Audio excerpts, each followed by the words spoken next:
we're going to start cleaning this thing up, the red beast.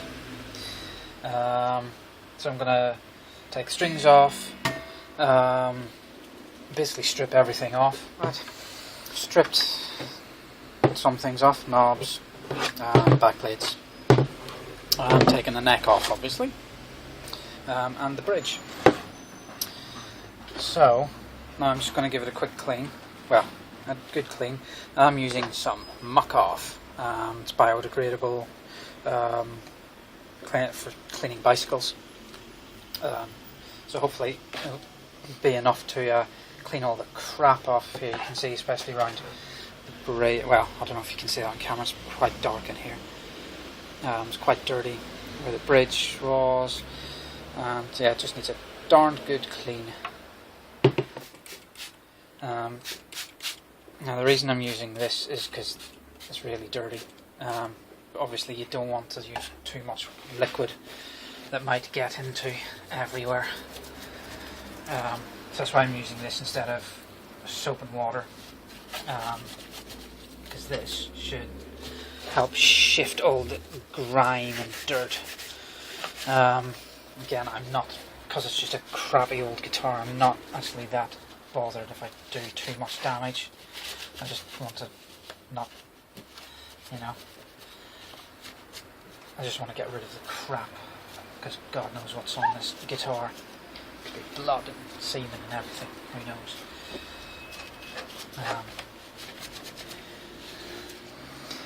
So I'm scrubbing the fretboard with brush.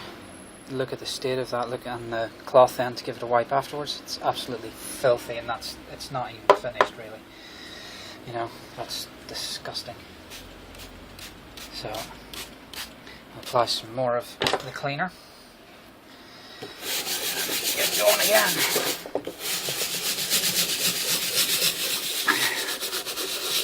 And use the brush to get down into as much of the grain as we can. You can see, I don't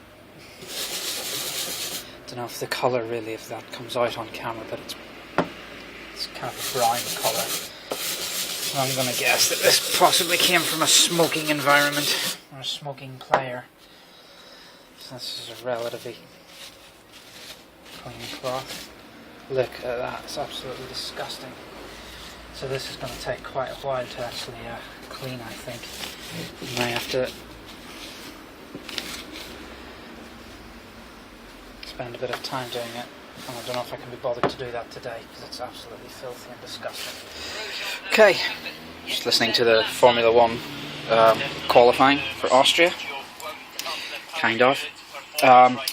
Okay, so I've cleaned this fingerboard. It's quite dry, so it needs to have lots more oil on it.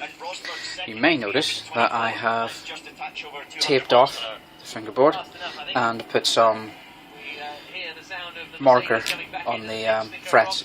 That's because I'm going to give them a quick dress. I was going to give the whole thing a level, but I don't know if I need to. Do you think I should do it?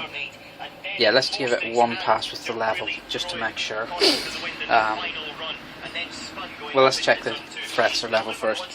Before I started this, I did check that the neck was straight, and that the fingerboard was going to be level. I don't have a notch straight edge, so what I did was I used my straight rule, straight edge, and I cut some pieces that are the same height of just a little piece of wood. So 3 of those, and spaced them along, and basically saw if there was any daylight between that and the straight edge. And if there is, then obviously the neck is not straight. So I did have to make an adjustment because I had a bit of a bow in it. So just a quick tighten up. Was it tighten or loosen? I can't remember. I adjusted it to make it better. So now make sure that the frets are level. So I'm going to use my straight edge, hold it up to the light. That'll give me a quick idea, but I will also use something else. Maybe the end of this straight rule to whenever I get down to here, and basically you just rock the edge back and forward. Now I can feel that this fret here is a little high compared to the two beside it, either side. But generally, this fretboard is actually in reasonably good condition, I think. The frets, it doesn't look like it's had a hard life, but we'll see. So one of the things you can use if you don't have a straight edge or a fret rocker, these Stanley knife blades are pretty good because they're machined straight. They're as true as you can get, really. Not quite long enough for the bottom, but and you just check it, and basically you rock on the fret, and it's for do across the fret, because they can be different heights along. Have a sup of beer. So I'm not going to do very much here. I'm just going to go give a quick pass now. I think the technique for this is you don't want to put too much pressure on, but you have to make sure that it's even pressure the whole way along, and you want to make sure that the neck is supported the whole way along. So, because obviously you could bend the neck with any pressure. So, how are we going to do that? I am going to use this just to hold the neck. The headstock's going to have to hang off of the end. And yeah, it's just going to be, and you want to do the whole length. So let's try it. And again, I'm not really putting any pressure on here.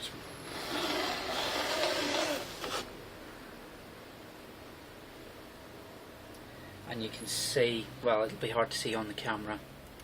You'll be able to see where you've taken a bit off of the frets, and which frets haven't had any taken off. We'll still have a marker on.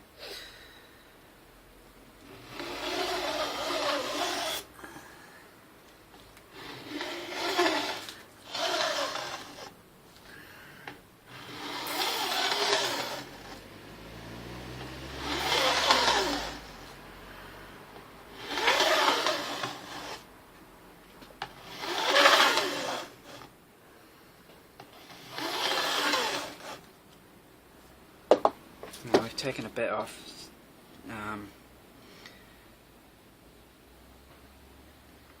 so there are still some parts that haven't had any taken off, so they may be low. So we'll just give it another pass and make sure that we cover all parts of the fretboard.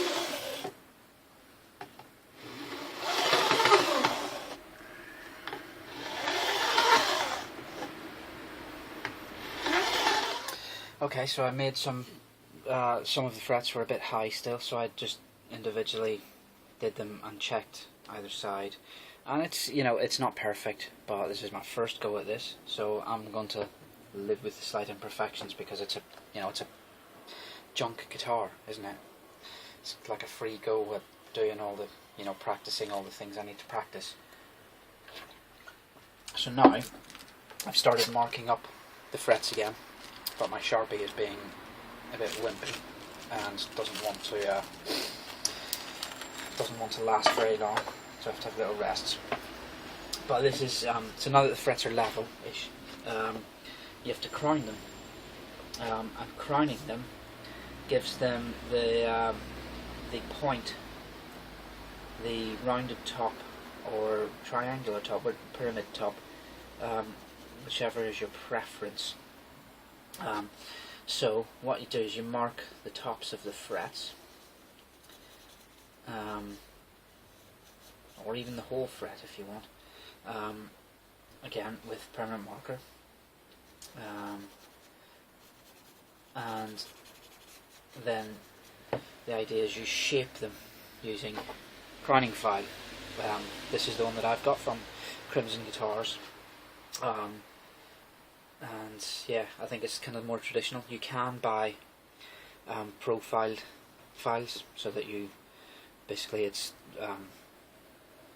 it's the shape of the fret and the shape of the crown that you want, and you just file over and it gives it the correct thing the whole way along. But to get a good one of those is quite expensive, and I don't plan on doing this very often at all. So, you know, I went for a slightly cheaper option, but you know, this appears to be a very good quality tool, so it's not in terms of quality that you're sacrificing, it's just in terms of convenience, I guess. You know, there's more to go wrong if you use this one incorrectly, which I am quite likely to do. I have already, because the edges of the frets were sharp on this, I already kind of took the sharp edges off, which I probably shouldn't have done until I had actually levelled them and crowned the tops, but I get impatient sometimes. So basically we want to make the frets a nice shape, a nice surface for the strings to go on.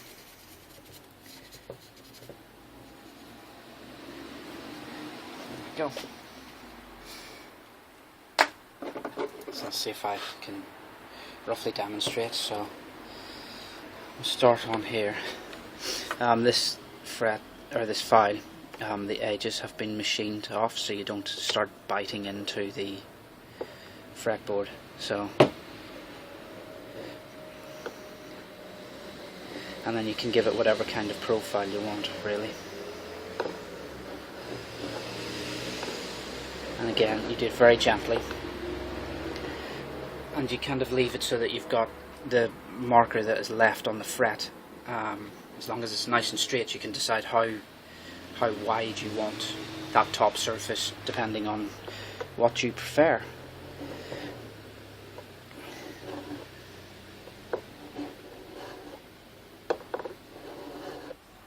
Okay, so I've given them all a rough crown, so now I'm going to sand the entire thing.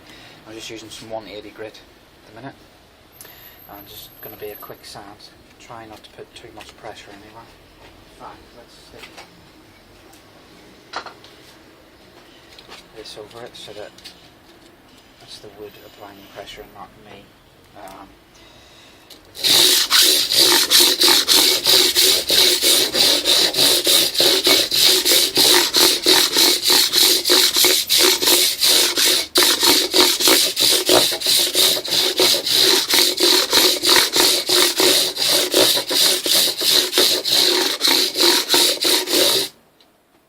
So that's just taken the little bits off, it's not done anything too major. So I've given the frets a bit of a polish with, well, I rubbed down with some 400 grit and then used some car polish to polish them. And they're still not, you know, they're not great, but they're much better than they were.